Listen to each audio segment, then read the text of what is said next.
I am a scientist. It's so cool, son of a bitch.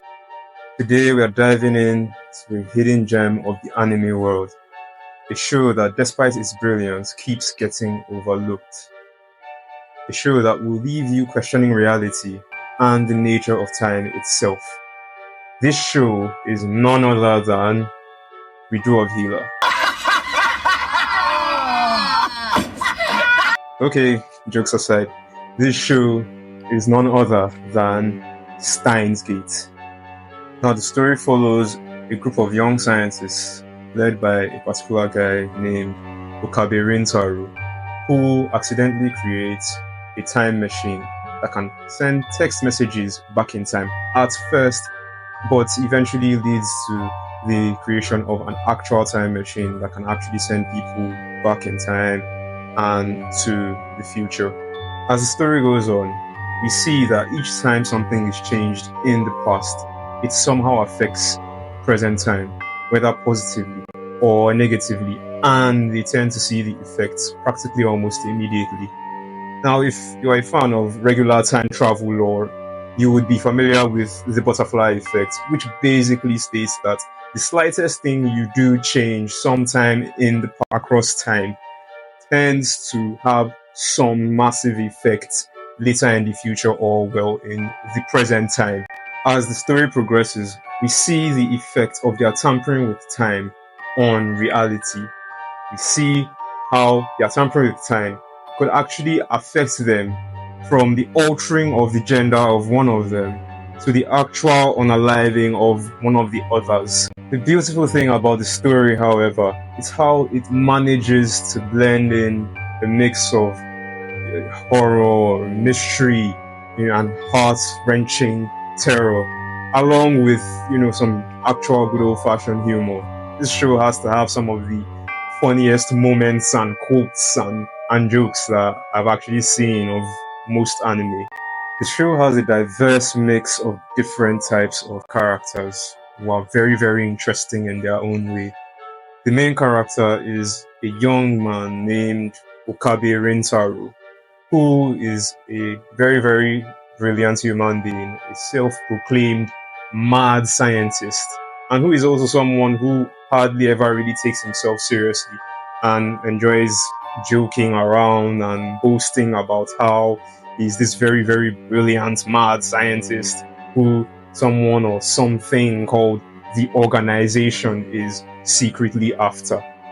Next, we have Mayuri Shina, who is his friend, a childhood friend of his, who is a very, very cheerful and very nice, quirky girl who's always around and, is involved in the day-to-day dealings of, what they do in Future Gadgets Lab.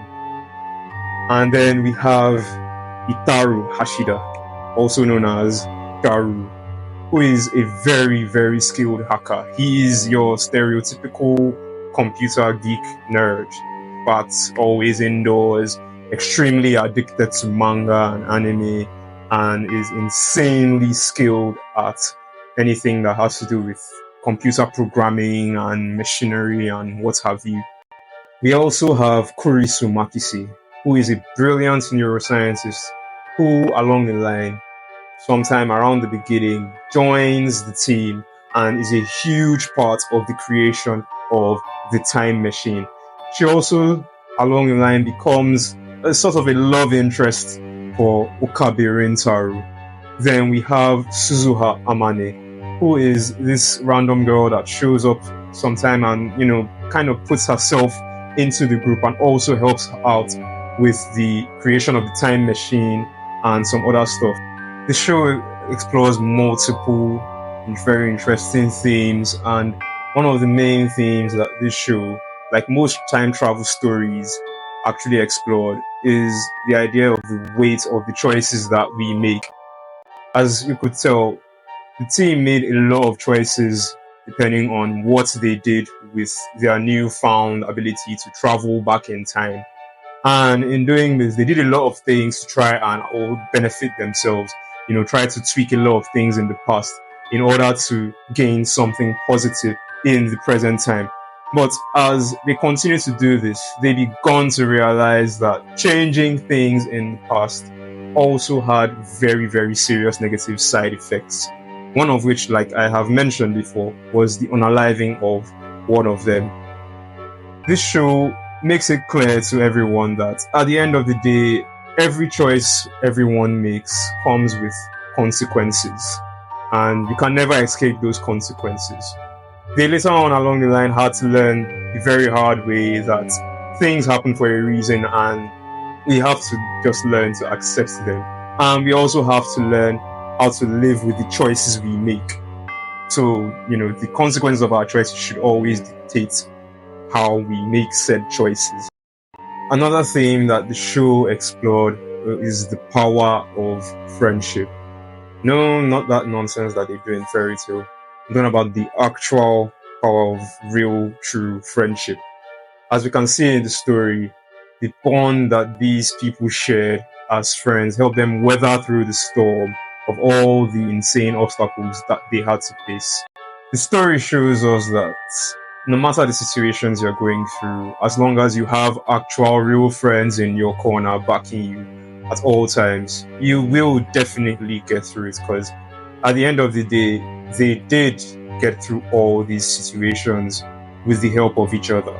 Because at the end of the day, what are friends really for? The show boasts of some of the best animation you will see of any anime. From the character design to the visuals and everything. Everything is so neat, so spotless. And also, the sound design is another takeaway.